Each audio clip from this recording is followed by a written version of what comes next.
In today's class, we will discuss about simple harmonic motion in spring block system.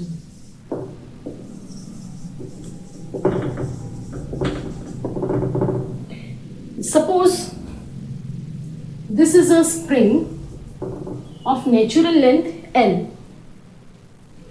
Now we have suspended an object of mass m.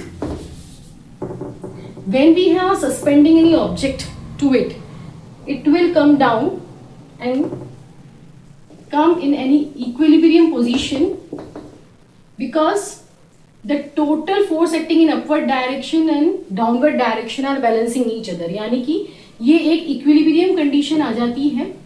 इस condition पर object एक जगह पर stable हो जाता है क्योंकि जितना फोर्स ऊपर लग रहा है उतना ही फोर्स डाउनवर्ड लग रहा है.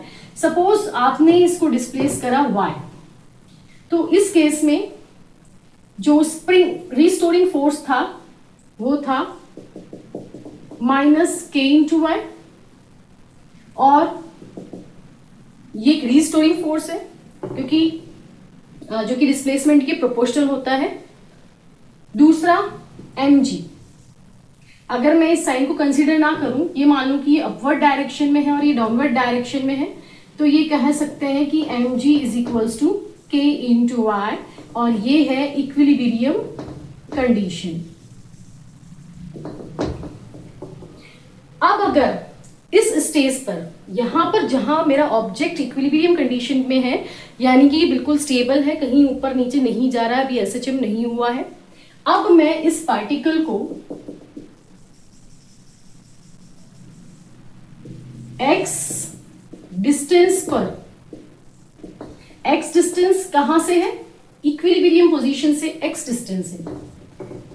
यहां अगर डिस्प्लेस करती हूं तो मैं देखूंगी कि ये पार्टिकल ऊपर की तरफ जाने लग गया, यानी कि ऊपर नीचे, यानी कि एक एसएचएम हो गया. अब जब ये ऊपर की तरफ जा रहा है, इसका मतलब ऊपर भी कोई फोर्स लग रहा है. वो फोर्स रिस्टोरिंग फोर्स है जिसकी वैल्यू है x प्लस वाई, क्योंकि हम यहां पर नेचुरल लेंथ से देखते हैं. टोटल डिस्प्लेसमेंट हो गया है x प्लस वाई, इसीलिए स्प्रिंग में जो रिस्टोरिंग फोर्स लगेगा वो लगेगा -k x प्लस वाई. ये लग रहा है अपवर्ड डायरेक्शन में. एक फोर्स लग रहा है mg जो कि लग रहा है डाउनवर्ड डायरेक्शन में. जिस डायरेक्शन में मैंने इसको एक्सटेंड किया है, मतलब नीचे खींचा है, तो नीचे वाली डायरेक्शन को अगर मैं पॉजिटिव मानूं तो नेट फोर्स कितना लगेगा?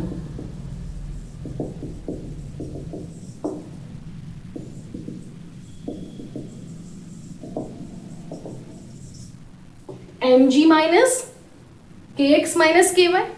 अब ये जो mg है और ky है, दोनों का मैग्नीट्यूड सेम है. एक प्लस आ रहा है, एक माइनस आ रहा है, तो दोनों आपस में कैंसिल आउट हो जाएंगे. हमारे पास आ गया F net is equals to -k into x.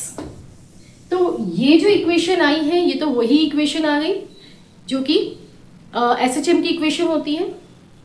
यहां पर k क्या था?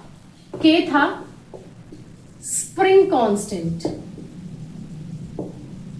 अब हमारे पास जो इक्वेशन आई F net is equals to -k into X, यानी कि तो एसएचएम को बिलोंग कर रही है, तो हम ये कह सकते हैं कि यहां ये स्प्रिंग कांस्टेंट लेकर चल रहे थे हम स्टार्टिंग में, तो एसएचएम वाला k हो और स्प्रिंग कांस्टेंट वाला k हो, दोनों इक्वल ही है.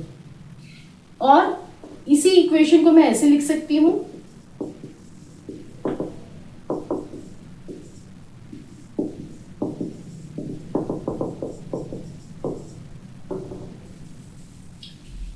k अपॉन m क्या होता है? Omega square. तो ओमेगा क्या हो गया? Under root k upon m.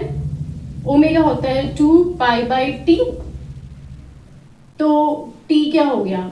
2 pi under root m upon k, जो कि एक स्प्रिंग ब्लॉक सिस्टम में जब एसएचएम हो रहा है तो उसका जो टाइम पीरियड है उसका ये डेरिवेशन है. वो किस पर डिपेंड करता है कि आपने उस कितना जो है मास रखा है. उसका मैग्नीट्यूड कितना है, दूसरा स्प्रिंग कांस्टेंट कितना है। यानी कि स्प्रिंग कांस्टेंट मतलब देखो अलग अलग जो स्प्रिंग्स होती हैं वो अलग अलग लेंथ की होती है, अलग अलग मटेरियल की बनी होती है, अलग अलग उसमें नंबर ऑफ टर्न्स होते हैं, तो के जो है वो वेरी करता है from one spring to another spring. It depends कि लेंथ क्या है, नंबर ऑफ टर्न्स क्या है, किस मटेरियल की बनी है, उस हिसाब से जो है उसके अंदर एक्सटेंशन होता है। तो time period of spring in दोनों ही फैक्टर्स के ऊपर डिपेंड करता है। अगर आप देखें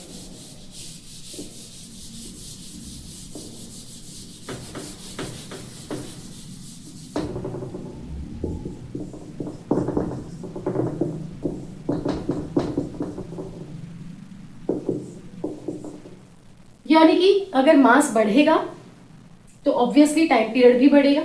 यानी कि अगर मान लीजिए स्प्रिंग में आपने 2 kg लगाया और इधर स्प्रिंग में आपने 5 kg लगाया, तो ऑब्वियसली टाइम पीरियड सेकेंड वाली का ज्यादा होगा। सेकेंड थिंग, ये डिपेंड करता है स्प्रिंग कांस्टेंट पर।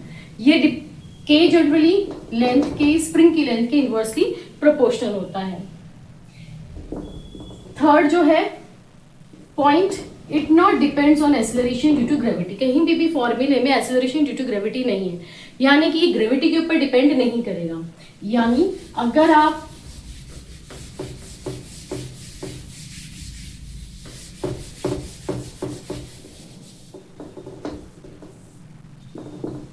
ऐसा स्प्रिंग ब्लॉक सिस्टम ले लें, ऐसा ले लें,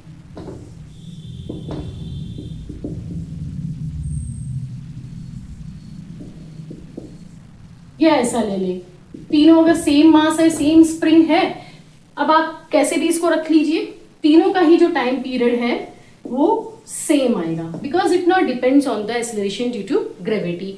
that's it in today's class.